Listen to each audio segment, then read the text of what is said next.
రెండవ అధ్యాయము సాంఖ్య యోగము 24వ శ్లోకము. అచ్ఛేద్యోయమదాహ్యోయమక్లేద్యో శోష్య ఏవ చ నిత్యః సర్వగతస్థానురచలోయం సనాతనః. తాత్పర్యము: ఈ ఆత్మ ఛేదించుటకును దహించుటకును తడుపుటకును శోషింపజేయుటకును సాధ్యము కానిది. ఇది నిత్యము, సర్వవ్యాపి, చలింపనది అనగా అచలము, స్థానువు అనగా స్థిరమైనది, సనాతనము అనగా శాశ్వతమైనది. వివరణ: భగవంతుడు అర్జునుడిని పరివర్తనశీలతా తత్వము నుండి అపరివర్తనశీలతా తత్వము వైపుకు తీసుకువెళుతున్నాడు. ఛేదింపజాలనిది, దహింపజాలనిది, తడపబడనిది, ఎండబడనిది అయిన ఈ ఆత్మ యొక్క 5 లక్షణాలను భగవానుడు వివరిస్తున్నాడు. ఆత్మ నిత్యమైనది, స్థిరమైనది, అంతటను వ్యాపించినది, సనాతనమైనది.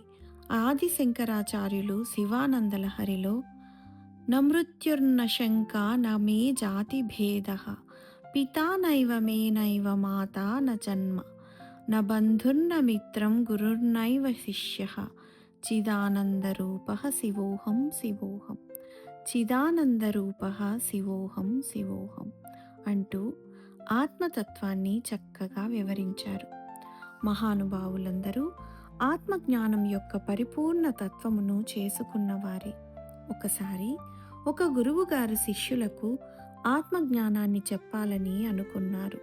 ఈ ఆత్మ శాశ్వతమైనదని, శరీరాలు అశాశ్వతమైనవని చెబుతూ ఉండగా ఒక వార్తాహరుడు వచ్చి గురువును అడిగాడు.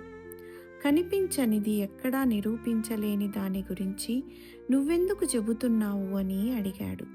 ఆ సమయంలో ఆ వార్తాహరుడి చేతిలో ఒక పుస్తకం ఉంది. ఆ పుస్తకం ఉర్దూలో రాసి ఉంది.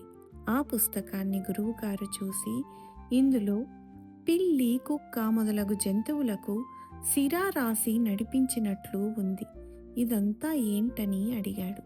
దానికి ఆ భటుడు చెబుతూ, ఇది అర్థం చేసుకోవాలంటే మనకు ముందు ఆ భాష గురించి తెలియాలి అని చెప్పాడు. అప్పుడు గురువుగారు సమాధానమిస్తూ, ఆత్మ గురించి తెలియాలన్నా ముందు ఆత్మ యొక్క భాష గురించి తెలియాలి అని వివరించారు.